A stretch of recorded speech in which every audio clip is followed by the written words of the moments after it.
به نام خدا. موضوعی را که میخوانیم در رابطه با هارت مرمرز می باشه یا مرمرهای قلبی. خب مرمر چی هست؟ آوازهای قلبی هستند که اینا را شما توسط استتوسکوپ میشنوین. در نتیجه چی به وجود میاد؟ در نتیجه turbulent blood flow. توربولانت هم میگیم که چی هست؟ این میتونه این مرمر نرمال باشه یا پاتولوژیک. یعنی خون که جریانش از حالت نرمال به هم بخوره، این را به نام توربولانت یاد میکنه. و این نمی مرمرهایی را که ما میشنیم در یک تعداد اشخاص میتونه نرمال باشه، در یک تعداد اشخاص میتونه که به شکل پاتولوژیک باشه. خب لامینر واستربلند بلاد فلو چی هست؟ در حالت نرمال ما یک جریان خون لامینر می داشته باشیم. ببینید هر کدام از این تیرک ها را شما یک حجره RBC یا از مجرات خون در نظر بگیرین.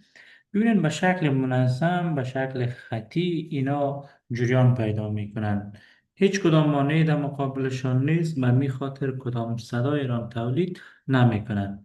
هر زمانی که هر عاملی که سبب شود، مثلا در قلب ما می شریان ها اما والف ها یا تنگ میشن یا به عدم کفایت دچار میشن، اینا سبب میشه که می جریان خون نرمال به هم بخوره.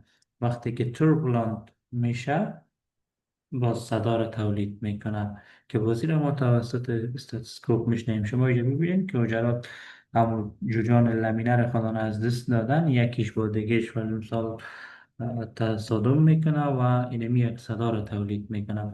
شما ایت یک مد نظر بگیرین، یک پایپ آب را مد نظر بگیرین. اگر پایپ آب را هم تو شما با شکل مستقیم عبور بکنین، آب خیلی راحت از این جریان پیدا میکنه و خارج میشه. حالا شما مد نظر بگیرین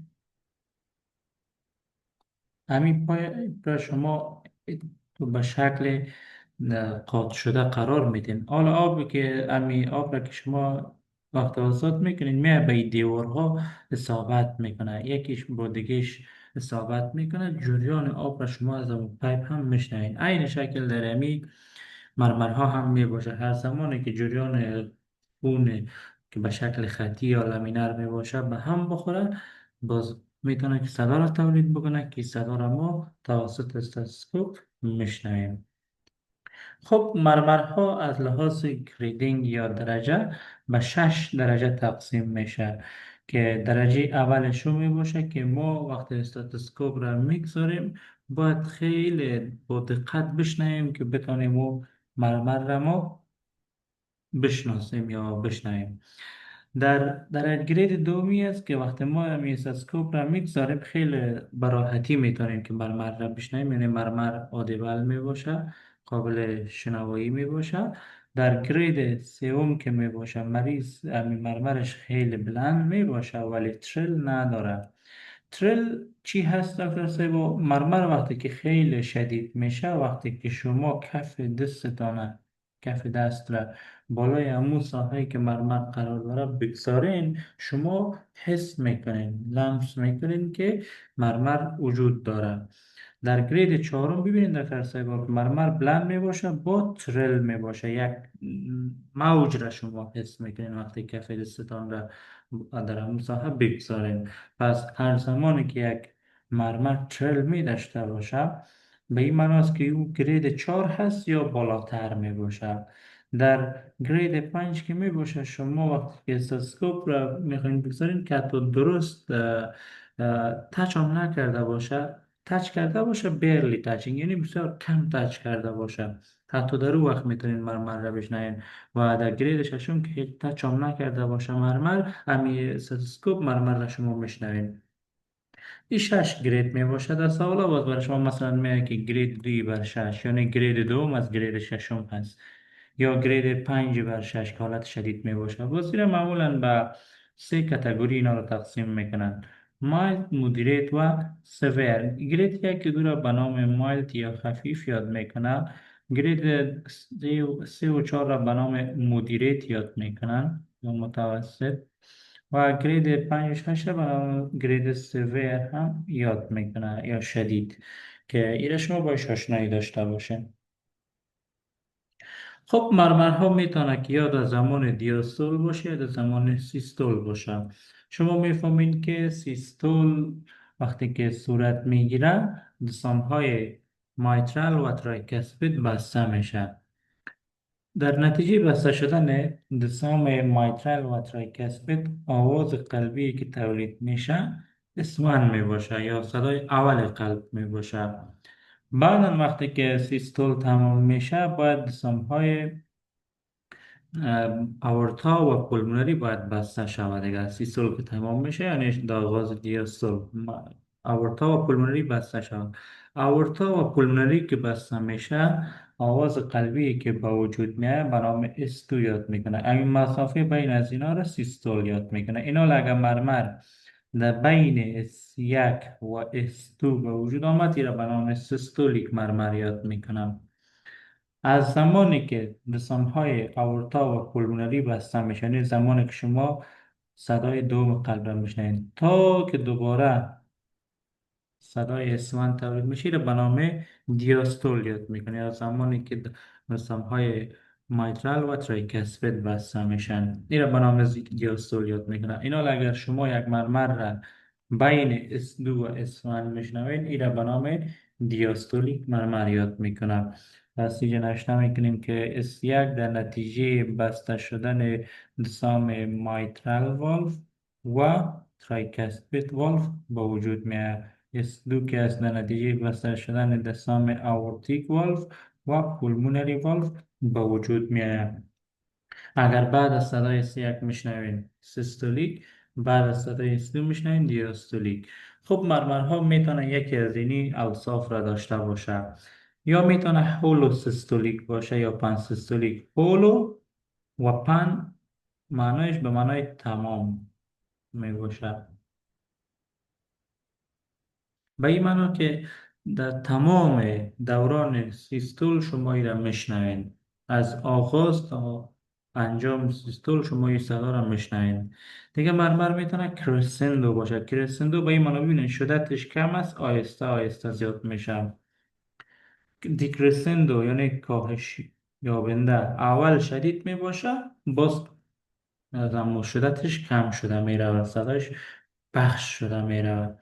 کرسندو دیکرسندو بالا می رود پایین می رود، اول صدایش افزایش پیدا می کنه دوباره کاهش پیدا می کنه. به نام کرسندو دیکرسندو یاد می کنه که در ادامه می خونیم که هر یک از اینا رو در کدام مجلسی ها ما میبینیم. خب اینی ما یک دیاگرام قفس سینه می باشه. برای شما با شکل گرافیک نشان داده شده که در کجا شما آوازهای قلبی را کدام مرمرها را شما میشنوین. اینجا شما میبینید که 4 نقطه ذکر شده. نقطه A جایش می باشه که شما ای آورتا را میشنوین، آورتیک والو را میخواین که بشنوین در مسافه right upper external border، یعنی مسافه دوم بینوزولی طرف راست نزدیک به استرنوم. اینجا شما به طور نرمال دستان آورتا را میشنوید. پس کدام مریضی را در اینجا میشنوید؟ آورتیک استینوز را اگر بخواین شما بشنوید در اینمی مسافه میبینید. اینجا داریم پی هدف ما پولمونری والف می باشه. ایرا در left upper external border مسافه دوم بینوزولی طرف چپ نزدیک به استخوان استرنوم می باشه. در اینجا شما دو مرمره، یک پولمونیک مرمره ها را مثل پولمونری استینوزس و پی دی ای را میشنوین. اگر شما میخواین که پی دی ای را اما پیتن داکتوس آرتریوسس را مرمرش را بشنوین در این مسافه میبینین. پایین تر از این در مسافه سوم بین‌النهری طرف چپ این را به نام left external border یاد میکنه. در اینجا شما aortic regurgitation و hypertrophic cardiomyopathy را میشنوید. ببینید aortic stenosis در بالا طرف راست هست ولی aortic regurgitation در پایین هست، چون خون از آورتا پس به می طرف پایین میاد. پس به این خاطر شما این مرمر را در اینجا میشنوید. دیگه دسام ترایکسپید می باشه. تی ترایکسپید در لفت لور استرنال بوردر میگن ایرا میشنوین، یعنی در مسافه پنجم بینوزلی نزدیک به استخوان استرنوم. اینجا ترایکاسپید مرمرها مثل ترایکاسپید استینوزس، ترایکاسپید ریگورگیتیشن و همچنان VSD را میشنوین، ventricular septal defect. در ادامه اینا را میخونیم. در ناحیه اپیکس یا در ناحیه ام که اینجا هدف ما مایترال والو می باشه، اینجا همین مرمرهایی که از باعث مشکلات انتصاب مایترال به وجود میاد شما این را میشنوین، مثلا مایترال استینوزس یا مایترال ریگورگیتیشن. خب شما لوکیشن ها را یاد گرفتین. حالا میایم در رابطه با point of maximal impulse صحبت میکنیم یا apical impulse، که اما جایی که امپلس یا ضربان قلب شد قوی ترین تقلص را شما در اونجا که حس میکنین را برام point of maximal impulse یاد میکنه. این در به طور نرمال در مسافه پنجمی بین‌الضلعی در مید کلاویکولر لاین دیده میشه. مید کلاویکولر یعنی یک خطی که از وسط استخوان کلاویکل به طرف پایین بیاد در مسافه پنجم بین الضلعی، جایی که شما سام مایترال را میشنوین در اونجا یا پیکس هم اگر شما انگشتایتان رو بگذارین این ضربان قلب را شما حس میکنین. اینا هر عاملی که سبب شود که قلب کلان شود، اینمی پوینت آف ماکسیمال امپلس به طرف لاترال شفت میشه. از جایی که قرار داره شما ببینید به این سلاید قبلی ببینید در اینجاش این پوینت آف ماکسیمال امپلس می باشه، پی ام آی. یعنی که قلب کلان میشه به این طرف شفت میشه به طرف لاترال، باز پوینت آف ماکسیمال امپلس هم تغییر میخوره. که تغییر خورد یعنی بر ما نشان میده که قلب کلان شده. یا حالتهایی که هایپردینامیک باشه، یعنی فرض مثال ضربان قلب مریض بیشتر می باشه، یا مریض فرض مثال کم خون می باشه قلبش بیشتر پمپ میکنه، زود حرکت میکنه. یه حالت ها می باشه که پوینت آف ماکسیمال پالس به طرف لترال به جای میشه. یک تعداد مرمرها داریم، گفتیم مرمرها میتونه که نرمال باشه یا پاتولوژیک باشه. یک تعداد مرمرهایی که نرمال می باشه اینا رو به نام اینوسنت به معنای بیگناه، فانکشنال وظیفه‌ای، یا یعنی بیگناه و وظیفه‌ای می باشه. کدام پاتولوژی را نشان نمیده. به شکل نرمال هم میتونه که پیش یک تعداد اشخاص موجود باشه که در نتیجه مو جریان خون به وجود میاد، ولی نرمال می باشه. بیشتر پیش اطفال دیده میشه و اشخاصی که لاغر باشه. معمولا صاف می باشه و قدر بلند نمی باشه صدایشان. کدام اعراض و علائم مشکلات قلبی پیشی مریضان پیشی اشخاص موجود نمی باشه. سه دانه از این مرمرها، یکی استیل مرمر، پلمونیک فلو مرمر و وینوس هم می باشه. اینا مرمرهایی است که در نتیجه جریان خون به وجود میاد، نرمال می باشه. ای اشخاص کدام مشکلات امراض قلبی ندارن. مثلا استیل مرمر پیش اطفال بیشتر دیده میشه.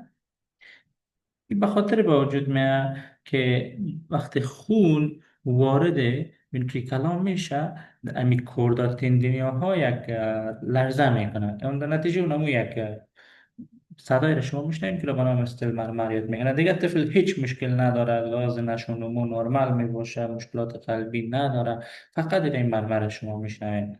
دیگه پولمونیک فلو مرمر از نامش معلوم میشه در نتیجه افزایش جریان خون این با وجود می از جسام ما پولمونری که عبور میکنه خون، این صدا با وجود می پیش یا میتونه پیش اطفال باشه یا پیش خانم های پرگنانت باشه. چون پیش خانم های پرگنانت والیوم افزایش پیدا میکنه، به اون خاطر هم میتونه که این مرمرشون رو بیشتر نرمال می باشه. دیگه وینوس هم یک مرمر می باشه که البته ای در کجا اول شنیده میشه؟ در ناحیه سوپرا کلاویکولر یا هم انفرا، یا بالاتر از کلاویکل یا پایینتر از کلاویکل شنیده میشه. امی جریان خون که به طرف قلب میاد در ناحیه، البته در کجا به خاطر چی با وجود میاد؟ جوگولار وین. همین خون که میخواد به طرف قلب جریان پیدا بکنه از بالا به طرف پایین، وقتی که خون از هم چند وری دیگه که داخل جوگولار وین میشه یک صدا را ایجاد میکنه. پس این شما در آیه سوپراکلاویکولار یا انفراکلاویکولار میشنوید به خاطر جریان خون در کجا؟ در جوگولار وین. این هم میتونه که نرمال باشه، یعنی باز مرمرا را که گفتیم نرمال هم میباشه. خب سیستولیک مرمر چی وقت به وجود میاد که قلب وقتی که میخواد سیستول را انجام بده تقلص میکنه، در نتیجه نمی تقلص خونی که به هر طرف جلون پیدا میکنه اگر ابنورمالیتی موجود باشه یک مرمر را شما میشنوید.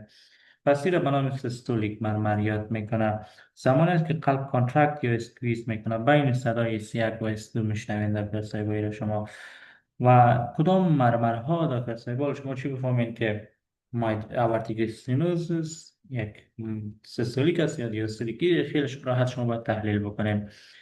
در زمان سیستول دکتر سایبا، در زمان سیستول کدام دسم ها باید باز شود، کدام دسم ها باید بسته شود؟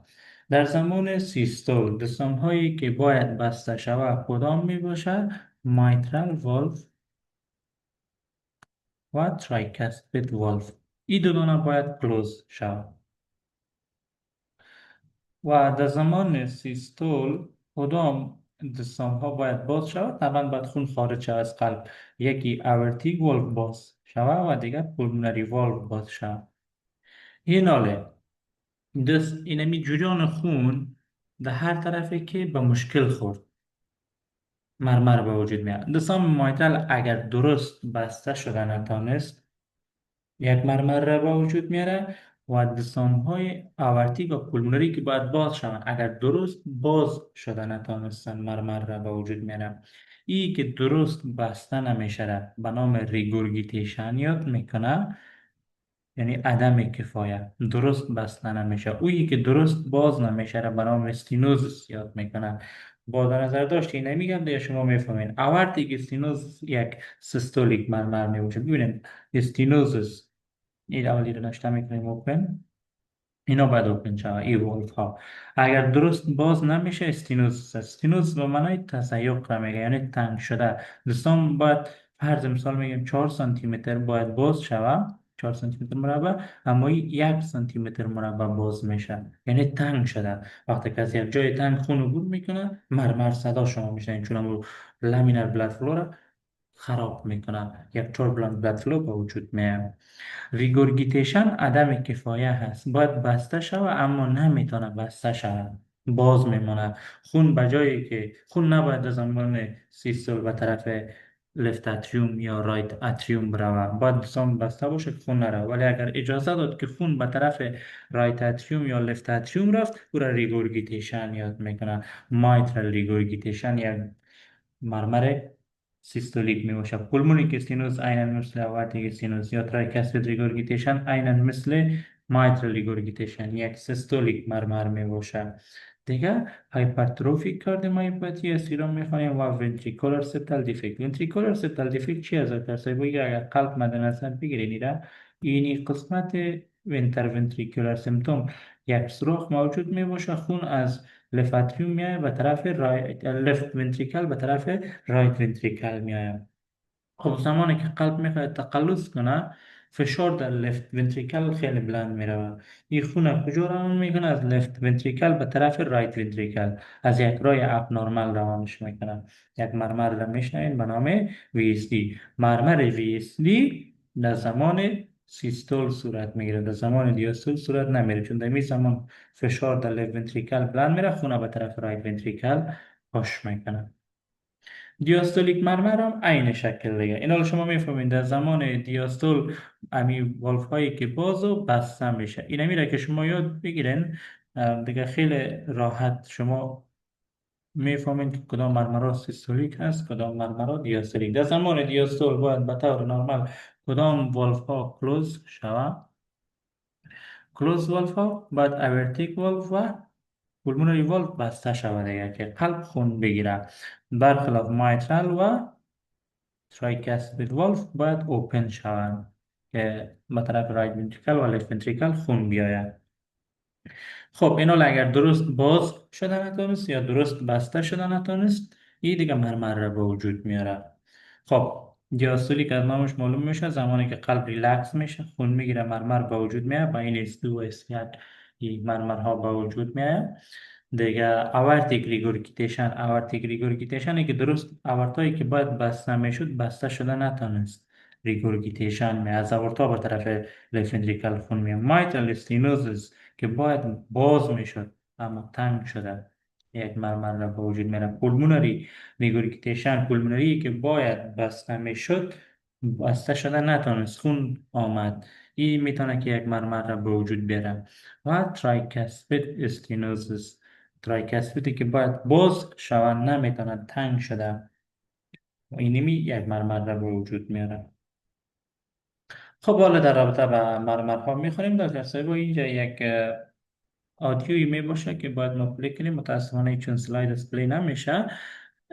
اپلیکیشن های زیاد شما میتونین که در اپ استور یا گوگل پلی شما پیدا بکنین، دانلود بکنین، خیلی مفید می باشه، به مراتب نتیجه کرده بر شما تشریح هم کرده و خیلی راحت میتونین که با اسپیدش کم بکنین و بشنوین انتامی وصف این مرمره رو شما یاد بگیرین. یک اپلیکیشن فرق نمیکنه، یک اپلیکیشن هارد مرمر شما نشته بکنین، یک تایش دانلود بکنین بشنوین، براتون خیلی مفید تمام میشه، هم در کار روزمره و هم بر امتحان براتون.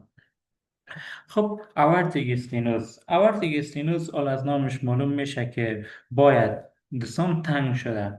پس یک استینوز در کدام وقت یک مرمر را به وجود میاره؟ در زمانی که باید باز شود. پس آورتا در کدام وقت باز میشه؟ در زمان سیستول. نظر به این میفهمیم که آورتیک استینوز یک مرمر سیستولیک هست. خب وصف آورتیک استینوز چه رقم می باشه؟ کرسندو دکرسندو می باشه.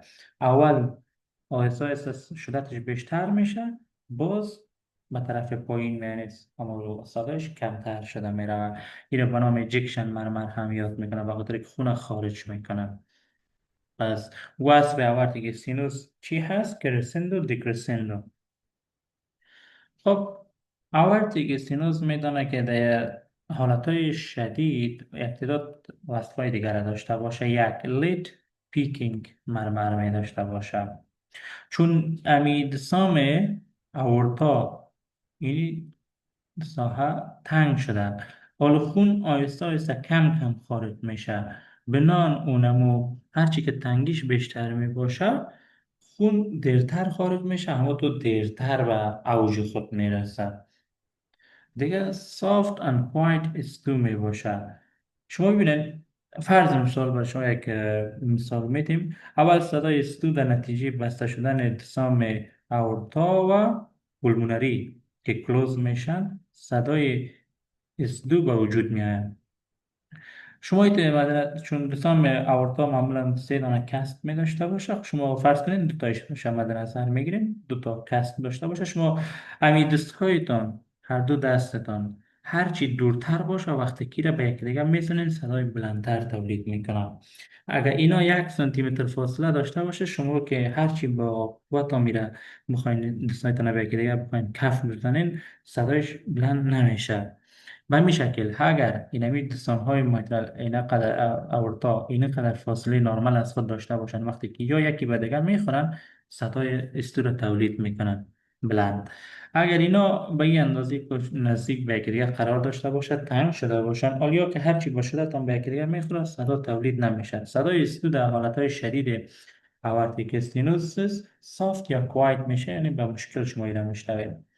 یا پالسوس پاروس ابتاردوس، چون این اجسام آورتا تنگ شده، خون را اجازه نمیده که از لفنتریکال خارج شود. امی در ناحیه کروتید گردن که شما پلس را جسم کنین، یکی ضعیف می باشه و دیگه ای که به صورت دیلی یا مؤخر ایده شما میبینین که نبضان میکنه. خصوصا اگر شما بخواین که اما استاتوسکوپ را بگذارین، صداهای قلبی را بشنوین، شما اول صدای قلبی را بشنوین، باز یعنی به صورت مؤخرتر شما نبضان را در کروتید جذب میکنین، چون اما خون که خارج میشه تا به کروتید میرسه تا اوج نبضان ایجاد میکنه و صورت مؤخر یا دیلی میباشد. دیگه هایپرتروفی کاردیومایوپاتی می باشه، عیناً مثل لحاظ وصفش مشابه به آورتیک استینوز می باشه. ایره شما توسط باز مانورها مثل والسالوا ایره شما تشخیص تفریقی میکنین. خب زمانی که در ایره بایدتان باشه مانور والسالوا رو هم باز میخوانیم. در والسالوا وقتی که شما این مانور رو انجام میدین، جریان خون به طرف قلب کم میشه. یک قانون کلی را باید داشته باشیم. وقتی که افزایش بلد وقتی که به طرف قلب میشه، سبب افزایش مرمر میشه، یعنی مرمر صداش بلند میشه. ولی دو دانه استثناء داره در قیاس با، یکی در HCM یا اینمی هایپرتروفی کاردیومایوپاتی، دیگه در مایترال والف پرولپس. وقتی که جریان خون زیاد میشه، مرمر شدتش کم میشه، اینا رو باز میکنیم. به چرا اینجا در رابطه با هایپرتروفی کاردیومایوپاتی صحبت میکنیم. ببینید در هایپرتروفی کاردیومایوپاتی بسیار یک مکانیزم خوب داره، ایره یاد بگیرین، حتما با سوالاش مواجه میشین. چی گپ است که این انترونتریکولر سیمتوم ببینید که خود کلان کرده. در هایپرتروفی کاردیومایوپاتی این مشکل است، اینمی پرده ای که در بین دو ونتریکل است هایپرتروفی میکنه. وقتی که کلان میشه ببینید که دهانه اورتا را تنگ ساخته، خون را اجازه نمیده که به طرف اورتا بروه. عینا مشابه به اورتیک استینوس، به این تفاوت که در اورتیک استینوس اورتیک والف تنگ است و در اینجا اما انترونتریکولار سیمتوم کلان شده، رایش تنگ کرده، عینا همون یک مرمر را شما میشنوید. حال جریان خون که به طرف لفت ونتریکل اگر زیاد شود، پریلود زیاد شود، در ورتیک استینوزیس مرمر را شما دیگام شدیدتر میشنوید. ولی در هایپرتروفی کاردیومایوپاتی چرا خفیفتر میشنوید؟ ببینید وقتی که خون به طرف، فرض مثال یک دیاگرامک رسم میکنیم، در چی میشه در اینمی انتر هایپرتروفی کاردیومایوپاتی که اینی ساحه تنگ میکنه دهانه اورتا را. حالا وقتی که خون به طرف لفت ونتریکل میآید، خون زیاد چی میکنه که اینمی انترونتریکولار سیمتوم به طرف رایت ونتریکل شفت میکنه، فرض مثال به این شکل تبدیلش میکنه.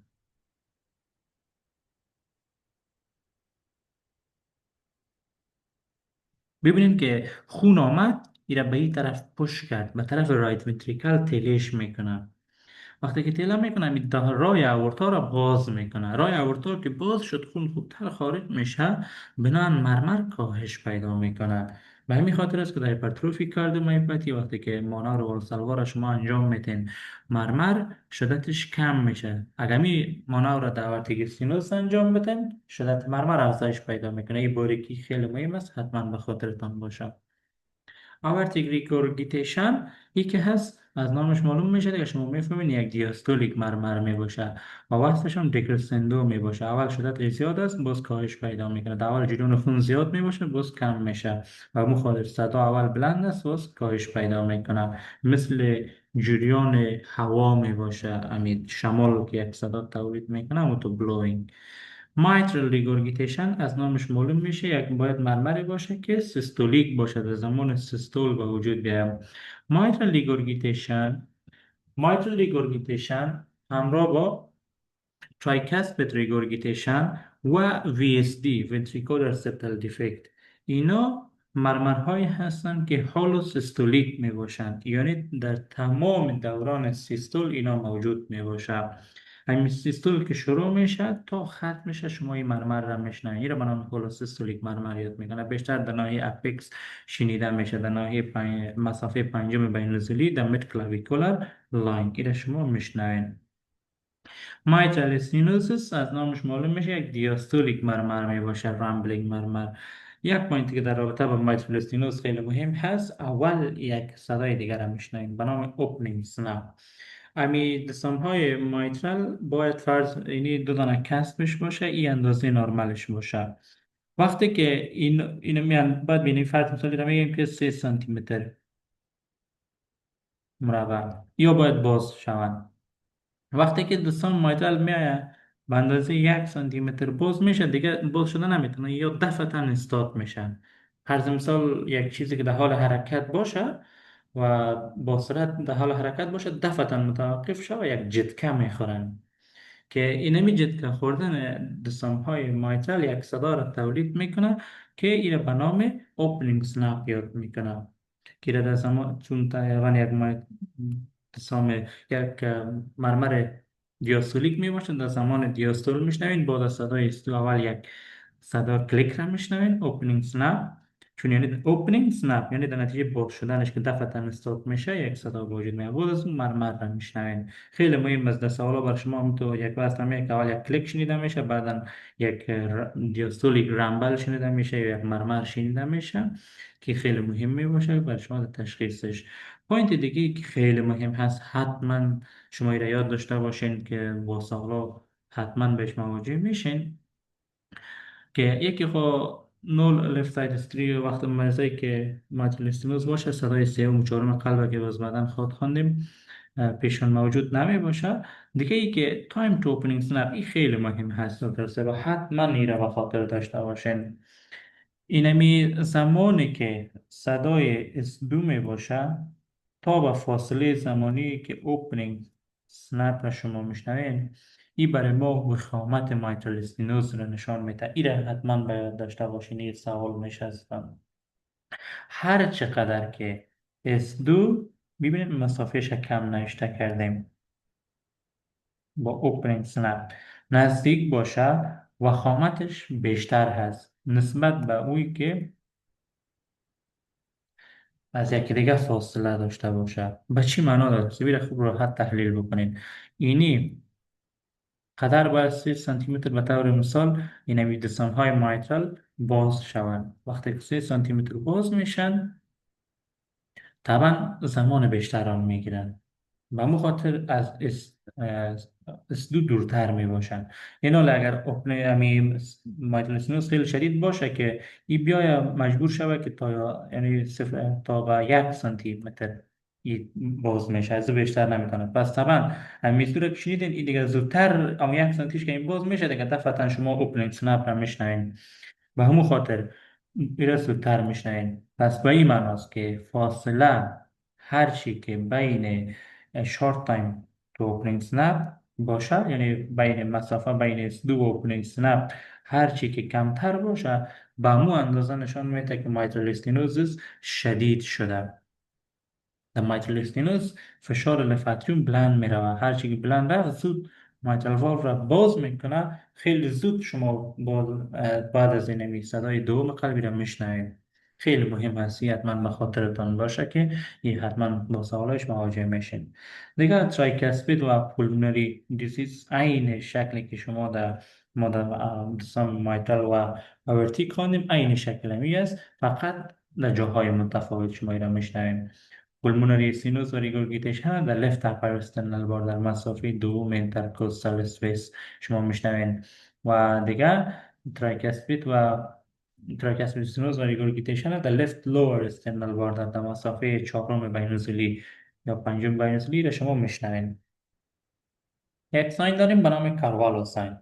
این میگه که بیشتر مرمرهای طرف راست قلب که ترایکسپید و پولمونری میشه در زمان اینسپایریشن یا گرفتن نفس بلند میشه صدایشون، صدای مرمرهایشون. به خاطر که زمان اینسپایریشن چی میشه؟ خون به طرف قلب و به طرف لانگز بیشتر میره و سبب میشه هر طرفی گفتیم جریان خون زیاد باشه صدای مرمر هم بلند میشه. در زمان اینسپایریشن خون به طرف چپ قلب کمتر میره و می خاطر مرمرهای طرف چپ کمتر میشه.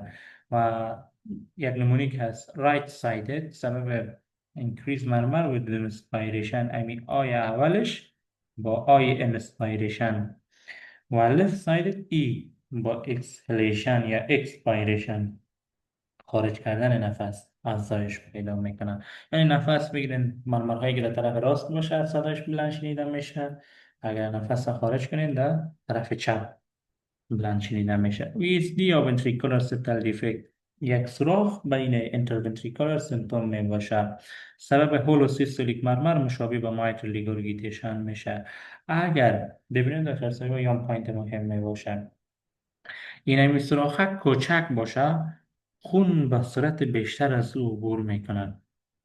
هرچی شما یک پایپ مد نظر بگیرین که هرچی دهانش تنگ باشه آب را به شدت بیشتر پرت میکنه. همینطور ویزگی هرچی تنگ میشه جریان خون از به صورت بیشتر، توربولانس یعنی گدودی بیشتر میباشه، یک مرمر بلند را میشنین.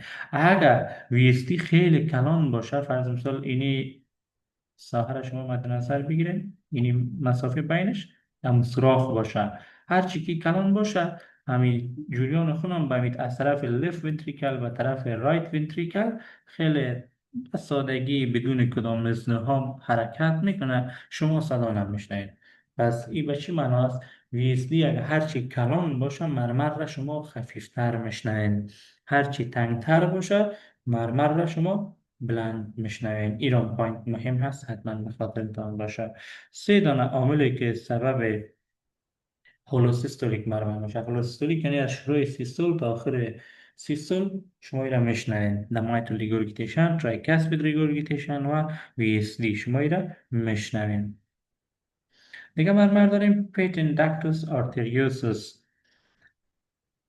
که این چی هست دکتر صاحب بعدا خود خوانده میره که در حالت نرمال وقتی که طفل در داخل رحم می باشه می بین اورتا و شرايين پولمونری یک دکت قرار می داشته باشه که اینا را به یکی دیگه وصل میکنه. این شریان یک شب پولمونری مد نظر میگیریم، یک شب اورتا که البته ای بالایش آورتا مد نظر بگیریم خوبتر هست، پایینش پولمونری که در اوج چی میشه؟ در حالتی که طفل در داخل رحم می باشه از پولمونری خون روان میکنه به طرف آورتا. بعد این را خواهد خواندیم. اینمی بعد از تولد باید از بین بره و اینمی شریان به یک لیگامنت تبدیل میشه به نام لیگامنت و ارتریوسوم تبدیل میشه. اگر بسته شده نتونست باز باقی ماند، خون از اورتا باز دیگه چی میشه؟ به طرف پولمونری میباد از تولد، چون فشار اورتا بلند میره یک مرمر را تولید میکنه. کانتینیوس میباشه، ماشین لایک مرمر میباشه. چرا کانتینیوس؟ کانتینیوس به این معنی هم در زمان سیستول میشنوین هم در زمان دیاستول میشنوین. دیگه مرمرها بود یا بین سیستول بود یا بین دیاستول، یا دیاستولیک بود یا سیستولیک. یکی از هم در سیستول هم در دیاستول میشنوین. چرا میشنوین؟ چون فشاری که در اورتا می باشه هم در زمان سیستول و هم در زمان دیاستول از فشار پولمونری کردن بیشتر می باشه از پولمونری آرتری کردن. به همین خاطر خون از اورتا به طرف پولمونری در هر دو زمان جریان پیدا کرده میشه، دوامدار دیگه جریان داره. به همون خاطر شما این مرمر را کانتینیوس میشنوید که این وصف ماشین لایک مرمر هم به خاطرتان باشه که نمی کلمه را استفاده میکنن که شما باش آشنایی داشته باشین. نمی کانتینیوس که شنیدین به طرف پی دی ای فکر کنین. مانورهایی می باشه که با نظر به او ما میتونیم که یک تعداد مرمرها را به خامتش افزایش پیدا میکنه، یک تعداد کاهش پیدا میکنه. نظر به او ما مرمرها را تشخیص میکنیم. خب مانورها هستن که در پیش مریض استفاده میشه که میتونه شدت یا ما صدای مرمر را یا افزایش یا کاهش میده، در تشخیصش برای ما کمک میکنه. اگه شما در تصویر میبینید یک نفر پای خود بلند کرده، وقتی که پای بلند میشه خون به طرف قلب جریانش بیشتر میشه. این مرمرایی که مثلا بجز از mitral valve prolapse و همون HCM دیگه مرمرها شدتش و خامتش افزایش پیدا میکنه. بعد که جریان خون افزایش پیدا کرد و مرمر هم افزایش پیدا کنه. یعنی پریلود اگر زیاد شود، پریلود یا وینوسیتون خونی که به طرف قلب میآید. اینا ما مانورهای را داریم، یک کارهایی را پیش مریض انجام میدیم که جریان خون را به طرف قلب زیاد میکنه. مثلا مریض پای خود بلند میکنه، شما دیدین این سبب میشه که خون از وریدها به طرف قلب بیشتر بیاید. یا اسکواتینگ میکنه، مریض سر دو پای میشینه.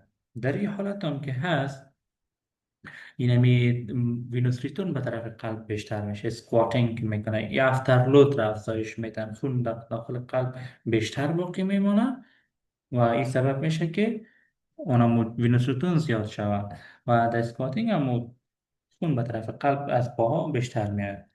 کدام حالت ها وجود داره که سبب جریان خون به طرف قلب کاهش پیدا میکنه؟ در این نتیجه مانورها یک مانور والسالوا می باشه، ایره میخوانیم فشار در داخل صدر بلند میره و اینها کمپرس میشه، اجازه نمیده که خون رو بگیرن. به همین خاطر وینوس ریتون کاهش پیدا میکنه، ایره میخوانیم. استندینگ یک نفر که استاد میشه خون به طرف پاهایش حرکت میکنه، از قلب دور میشه. دینی مانورها که است خون به طرف قلب کم میاد. اکثریت مرمرها را گفتیم که وقتی که پریلود زیاد شد و اینا افزایش پیدا میکنن با استثنای HCM و mitral valve prolapse. همیشه یک mitral valve prolapse هم در کسایی با یک تشریح میکنیم، بازی را بعدا هم میخونیم. با شما یک که هر دویش یک جای مرور کرده باشیم خوب است. ایسیم را خوب گفتیم که چرا چون خون میاد اما اینترونتریکولار سپتوم به طرف رایت شفت میکند اما رای آورتی والو باز میکند. در مایترال والو پرولپس مشکل چی هست دکتر سایبا؟ که امی اینی قلب باشه، این امی دستام مایترال به طرف بالا به جای میشه. این به شکل ایمک که نوشته کردیم این ورقه ها یا کست های مایترال والو باشه. این بهتر نرمال نباید از این خط بالا بره، اما این بالا رفت. این مایترال پرولپس کرد به طرف بالا به جای شد. شما وقتی که به طرف بالا به جای میشه شما یک مرمر میشنید. اینا اگر خون زیاد میآید اینمی رایت ونتریکل لفت ونتریکل به طرف پایین کش میکنه. چی میکنه؟ ببینید به این شکل میشه. وقتی که به طرف پایین کش شد یعنی خون آمد را به طرف پایین دیگه تیله میکنه. همین ورقه هم پایین کش میشه چون به کوردا تندینیا ها پاپیلری مسل ها وصل میباشه به طرف پایین به جای میشه.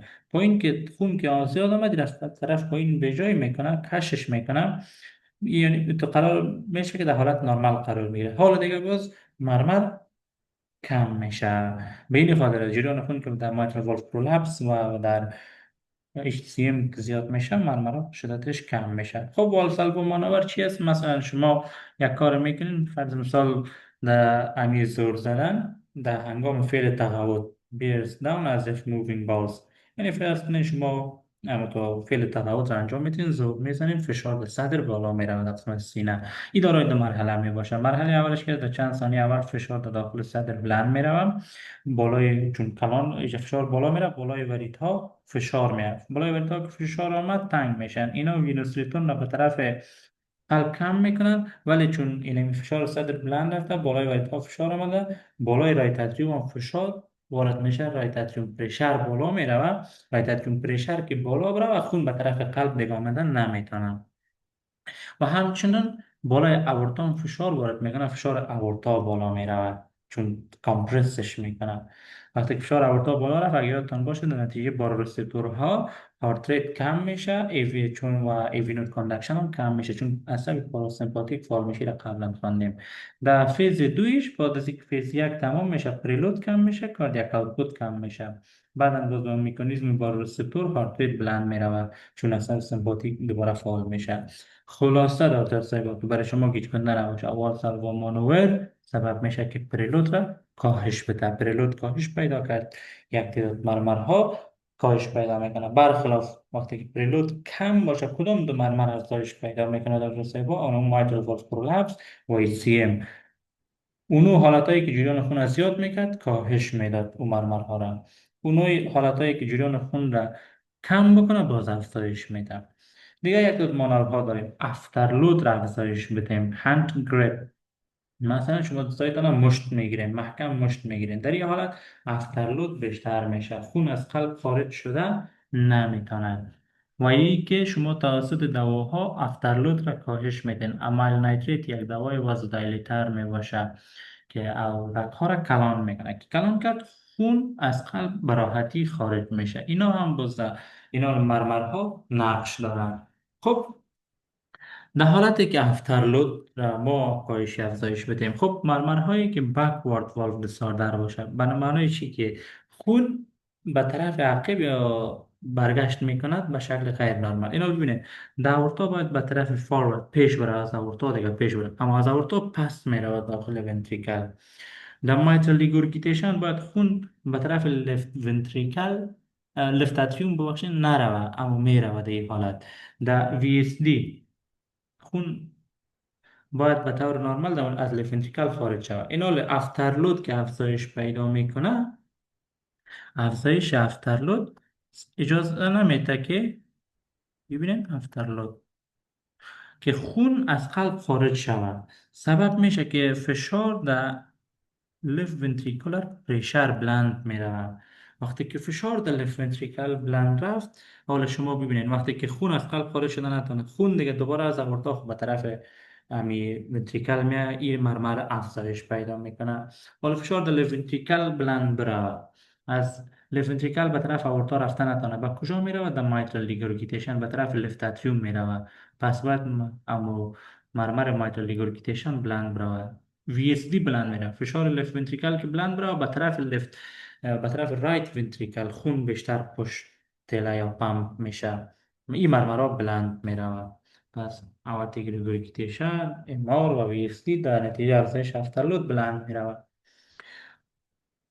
و مرمرهای مایترال استینوزیس، آورتیک استینوزیس وقتی که افترلود افزایش پیدا میکنه یا کاهش پیدا میکنه. چرا دکتر سایبان؟ وقتی که آورتیک استینوز می باشه افترلود که افزایش پیدا میکنه، در آورتیک استینوز خون کمتر خارج میشد، یک تضیق موجود بود، به این خاطر یک مرمر به وجود میاد. حالا که افترلود افزایش پیدا میکنه، این نمیتونه که خون را خارج بکنه. وقتی که خون را هیچ خارج نتونست، دیگه مرمر هم کاهش پیدا میکنه. less pressure difference moving blood forward، یعنی به این معنا که یک افترلود افزایش پیدا کرده، دیگه آورتیک استینوزس ساحه را تنگ ساخته، خود آورتیک استینوز هم افترلود را افزایش میده. و او طرف ما آمدیم یک مانور رو انجام دادیم، مثلا به مریض گفتیم که مشتهای خود بسته متمحکم بگیره، این اختلالات را افزایش میده. فشار بین لفت ونتریکل و اورتا دیگه تفاوت فشارشان بسیار کم میشه. وقتی که بسیار کم شد خون حرکت نمیکنه، حرکت که نکرد مرمران به وجود نمیاد. برخلاف مایتل ولف پرولپس و ACM اینا که هستن کمتر میشه افترلود که کم شه. افترلود که کم شه گفتیم چی میشه؟ خون در داخل لفت ونتریکل بیشتر باقی میمانه، سبب افزایش لفت ونتریکولر بلد میشه که بیشتر باقی مون. ما مکانیزمش خواندیم که چگونه سبب کاهش شدت مرمرها میشه. خب اینجا یک سلاید می باشه بر شما کمک کننده هست چگونه نظر به اوصاف مریض از روی تاریخچه شما بفهمید کدام مرمر را داره. یک خوب است مرمر را براتان میگه که شما باید به خاطر داشته باشین. بیشتر مرمرهای مایترال والف پرولپس پیش مریضایی که جوان باشه، هلتی باشه دیده میشه، خانمای جوان. دیگه ایچ که بیشتر پیش اشخاص جوان و ورزشکار، یک ورزشکار دفعتا سنکوب میدن. شما دیده باشین یکم فوتبالیست ها اینا را که در میدان فوتبال دفعتا فوت میکنن، معمولا اونا HCM می داشته باشن. دیگه پیش خانمایی که پرگنان باشه، امیگرانت مهاجر باشه، خصوصا و طرف امریکا، مایترال استینوزیس چون در نتیجه همون روماتیک هارت دیزیز می باشه، بیشتر پیش امیگرانت هاست، بیشتر خود اشخاصی که در امریکا می باشه. این مریضی خیلی کم است. اشخاصی که معتاد به مواد مخدر باشن نسبت تریکاسپیدشان دچار میشه، تریکاسپید ریگورگیتیشن. چون این مریضا اول خون داخل وری زرق میکنن، از وری اول داخل طرف راست قلب میرون.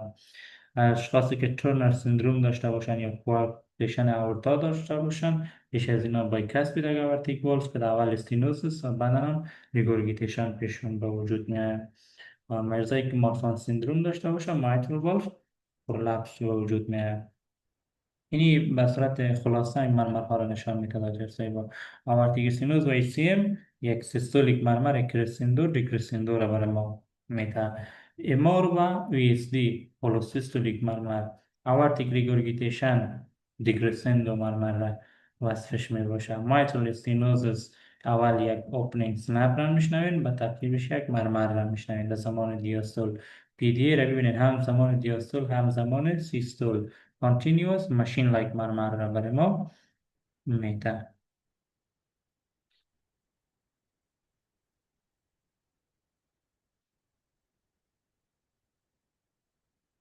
خب نتاسه اینجا شما ببینید اول در این دیاگرامی که اینجا نشان داده شده A, P, T و M اورتا پولمونری تریکاسپید مایترال والف. در این ساحه شما میخواین که به طور نرمال این ما دستان ها را آوازهایش بشنوید. این به طور نرمال هست. اورتا را مسافه دوم بین‌نظری طرف راست، پولمونری عین مسافه طرف چپ، تریکاسپید مسافه چهارم بین‌نزلی طرف چپ، مایترال طرف مسافه پنجم بین‌نزلی در مد کلاویکولر لاین میشنوینید. خب اینجا نوشته کرده که در ناحیه اورتا شما کدام مرمرها را میشنوید. تریکاسپید یا یک مرور داشته باشین براتون خوب است. این مایترال که است تمام شده یک ساحه میشنوید. مایترال ریگورگیتیشن، مایترال والف پرولپس، مایترال استینوز، این چیز ساده هست میشنوید. دیگه وی اس دی را در این ساحه میشنوید. دیگه در ناحیه پولمونری شما ای اس دی را میشنوید. یا هایپرتروفی کاردیومایوپاتی را در ایدی ساحه اینجا یک ساحه داره لفت استرنال باردر مسافه سوم یا چهارم بین از اینا یک مسافه هست در اینجا شما هایپرتروفی کاردیومایوپاتی و آورتیک ریگورگیتیشن و پولمونری ریگورگیتیشن هم میشنوید غیر شما یک مرور داشته باشین انشالله که قدر مشکل نیست مانورها مهم است در سایبا حتما به خاطرتان باشه حتما سوال می داشته باشینید اگر بگوییم که چند مهم است 5 ستاره مهم می باشه تمام این موضوعات که مانورها در نمی شدت یا کم و زیاد کردن مرمرها چی نقش دارن خب یک چیز بایدتان باشه که یکی استندینگ کسی که استاد میشه طبعا خون به طرف پای میره از قلب دور میشه پرلود کاهش پیدا میکنه اول سالوا بایدتان باشه که در اینجا پرلود کم میشه هر زمانی که پرلود کم میشه مرمرها کاهش پیدا میکنه به استثنای دو مرمر که وقتی پرلود کم باشه مرمرشان افزایش پیدا میکنه مایترال والف پرولپس و هایپرتروفی کاردیومایوپاتی دلیلش هم گفتیم که چرا دیگه پسش لیکرز یک نفر پایش بلند میگیره خون به طرف قلب زیاد میشه و دیگه اسکواتینگ در این حالت هم پریلود زیاد میشه هم افترلود زیاد میشه خون از لفنتریکل یا خارج نمیشه یا به طرف لفنتریکل زیاد میاد جلون خون زیاد میشه در این حالت باز مرمرها اکثریتشون افزایش پیدا میکنن به استثنای دو مرمر که کاهش پیدا میکنن او مایدر پرولپس HCM و هند گریپ افترلود را افزایش میده به کدام میکنید می‌بینیم که افترلود افزایش پیدا میکنه جریان خون و در داخل لفنتریکل خون بیشتر باقی میمونه خارج نمیشه این حال یک دو مرمرها افزایش پیدا میکنه لفنتریکل که والیومش زیاد شد خون هم خارج شده نتونست و جایی میره که ابنرمال باشه مثلا با مایترال ریگورگیتیشن لفاتریوم میره از طریق ویزلی و آورتیک ریگورگیتیشن مرمرش بلند میره چرا دورت گریگوریتیشن خون به طرف لفت ونتریکل میاد حالی که خون افترلو زیاد باشه فشار در اورتا بالا باشه خون خب پیش رفته نمیتونه برعکس پس به طرف لفت ونتریکل رو پوش میکنه خب افترلود که افزایش پیدا میکنه در تصایبا یکی خب مرمری که کاهش پیدا میکنه HCM می باشه دیگه آورتیک استینوز می باشه چون اونجا فشار زیاد است اینجا هم دورتان تنگ است هیچ اما خون خارج شده نمیتونه در اینسپایریشن که است یادتان باشه که به طرف راست قلب خون زیاد میاد به طرف راست چپ قلب کم میشه مرمرهایی که طرف راست است افزایش پیدا میکنه مرمرهایی که طرف چپ است کاهش پیدا میکنه برخلاف لیفت سایدد مرمرها در نتیجه اکسپایریشن افزایش پیدا میکنن خب دیگه مرمرها را اینجا ببینید مرمرهایی که در امراض والوولر می باشن مرمرهای سیستولیک داریم و دیاستولیک آورتیک سینوس مرمر سیستولیک می باشد کرسندو دیکرسندو می باشه اینجا وصفش شما می فهمید این که عاملش چی است مثلا ایج ریلیتد کلسیفیکیشن سن که بیشتر میشه جسم ها کلسیفیکیشن میکنه تنگ میشه یا یک شخصی که بایکست به دعوت گل داشته باشه اینا باز از سنین جوانی پیشن کلسیفیکیشن با وجود می هر از علائمش میتونه سینکوپ باشن دردای سینه باشن نفس تنگی باشن مایترال و ترایکسپید هر دیش کس هولوسیستولیک مرمر می باشه